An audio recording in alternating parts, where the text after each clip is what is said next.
What's going on, Knicks fans? In today's show, we're going to talk about a potential Myles Turner trade, and would that help Julius Randle get back on track, get back to being that 2020, 2021 most improved player, a second all-team NBA guy? Hopefully so. If you think the Knicks need to make a trade, if you want them to make a trade, get something different in here like this video. I want the Knicks to make a trade. Trades are always fun. If you want to see one happen, like this video.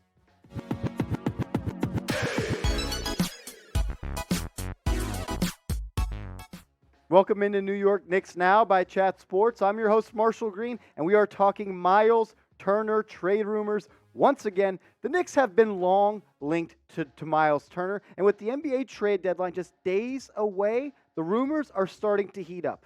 Right now, Myles Turner is out with a foot injury, and he is expected to go further testing within the couple days, and he is expected to be back on the court within a week if everything checks out well. I really like the idea of the Knicks trading for Myles Turner for a lot of different reasons. He's a great rim protector, and he can hit the outside shot, and he can get really hot like we've seen him do against the Knicks this year. 2 games against the Knicks, he has set his career high three-pointers made. He always tears up the Knicks, and I think he would love to call Madison Square Garden his home. Would a trade for Myles Turner bring the best out of Julius Randle? We'll touch on that later in the video, but I want to look at the numbers right now for Myles Turner and what he's done so far through the 2021-2022 NBA season. He's averaging just under 13 points per game, right at 7 boards per night, 2.8 blocks, which is one of the highest in the NBA. Last year, he averaged 3.4 blocks in the NBA, which led the league. This year, he's shooting 33% from behind the three-point line on 4.4 attempts per night. He was shooting the same percentage last year, and then 34, and then 38 the prior year. So he has the ability to be a knockdown shooter from behind the three-point line. And this is a guy I think that would help this offense and Julius Randle get back on track. We'll talk more about this and what this would do for Randle and if Tom Thibodeau would ever be able to change his mind on getting to play small ball. But answer this one first. Take the seat of Leon Rose. Should the Knicks trade for Myles Turner? If you think so, type Y for yes. Or if you're like, nah, I don't know, he's got a foot injury, that's kind of bad when a big man has a foot injury, type N for no. If and when the Knicks make a trade before the NBA trade deadline, we will be breaking it down on this video, on this channel, youtube.com/KnicksTV. It's simple. More subs equals more videos. We're growing at a great pace here on New York Knicks Now, but I want to ramp it up because I want to do more videos. So if you love the Knicks and you want a channel that puts out daily Knicks news and rumors videos, this is your one-stop shop. Go hit that big red button. If the foot checks out for Myles Turner, if there's no career threatening or long-term injury, worries when it comes to Myles Turner's foot, I would do almost anything it takes to get him on this team because I don't think the Knicks are going to be able to trade Julius Randle, and I think pairing Randle with a stretch 5 that's an elite rim protector would bring the best out of him and give him the best chance to get back to being that most improved player that he was in the 2020-2021 NBA season. Fred Katz, he had a really cool write-up on The Athletic about Randle and what the Knicks could do to make him a better player and make him more comfortable. This is one of the pieces he had to say. When Randle plays next to a conventional center, he takes only 21% of his shots at the rim. When he plays without one of them, meaning with Obi Toppin or when he's at the center spot and next to 4 non-bigs, that rate increases more than doubles to 43%.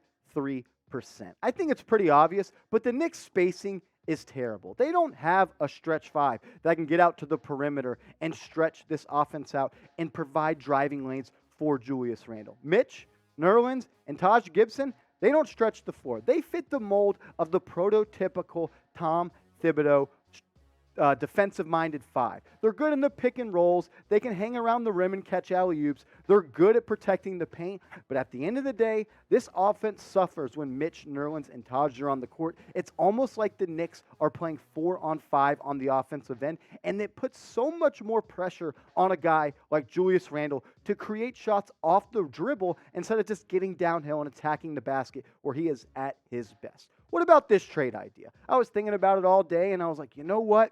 I think it's time. I think it's time to move off Nerlens Noel and Alec Burks. And there's rumors that's been coming out in the past couple of weeks that the Knicks would be open to trading veterans like Nerlens, Alec Burks, and Kemba Walker. If they wanted Kemba Walker in this deal as well, I would throw him in and wouldn't think twice about it. But the Knicks would get Myles Turner, the Pacers would receive Nerlens Noel, Alec Burks, and 2 second-round picks. What do you say? Would you make this trade? If you took the seat of Leon Rose for a day and you sat in with Worldwide Wes and all the Knicks executives, would you make this trade? If you would, type T for trade, or if not, go down in the comments and type P for pass. We'll talk more about Myles Turner and Julius Randle in a quick second, but I want to let you know about this awesome deal that our proud sponsor of today's show, Fanatics, has going on at their website. If you go to chatsports.com/KnicksVDay, chatsports.com/KnicksVDay, they have a whole bunch of items on sale. You can get this awesome crew neck, or maybe your feet are getting cold and you want some cool fuzzy socks, or you want to see your girl in some fuzzy socks. Go get these, and Valentine's Day is right around the corner. And if you haven't got your girl anything, what about this? Imagine waking up next to a girl with some nice orange booty shorts on and a deep V blue neck. Hey, dreams, that's mine. But hey, chatsports.com/KnicksVDay. I promise you can find something for yourself or your loved one. Go check them out, and you can only get the deals with our link, so use it, chatsports.com/KnicksVDay. Trading for Myles Turner, would help Julius Randle get back to the form that made the Knicks one of the best teams in the Eastern Conference following the 2020 NBA trade deadline. They finished 4th in the East, and it was mainly because of the ability that Julius Randle had at scoring the basketball. How many nights did we see last year that Julius Randle just put the team on his back and did whatever he had to do to get wins? Adding a guy like Myles Turner would help increase these numbers. The good Julius, last year, he shot the mid-range jumper at a 42% clip. He shot 41% from behind the three-point line. And this year, ever since he flashed that thumbs down, it's been thumbs down for Julius Randle. He's shooting 33% from the mid-range area this year and a lousy 30% from the three-point line, a dip of over 10 points to your three-point percentage. And this is the thing. Julius is at his best when attacking the basket. And when you add a guy like Myles Turner, where you can be 5 out, there's 5 people on the three-point line, and Julius Randle has the ball at the top of the key or at the elbow, and he can hit that damn triple threat step and a hesitation ISO that I hate, that would be much more efficient when the court is spaced with a guy like Myles Turner on the court. With Myles Turner, there's more space and driving lanes will open up. We said it a couple times, but Julius Randle is best when he just gets that bulldog mentality and decides to head downhill. He's great finishing around the basket when he doesn't have to worry about a center coming from the weak side and applying pressure and contesting his shots.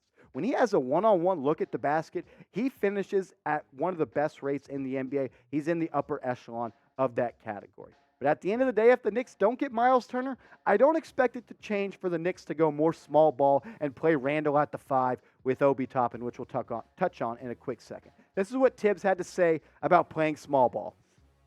Playing smaller, you get more shooting and more spacing, which does allow Randle to drive more. And then, does that outweigh what you may need defensively? And so, if you're going to sacrifice the rim protection, you probably sacrifice some rebounding and some defense. And this is upsetting because the NBA is going towards this small ball lineup, the positionless basketball, but not the Knicks. They like to have a real center out there that can protect the rim.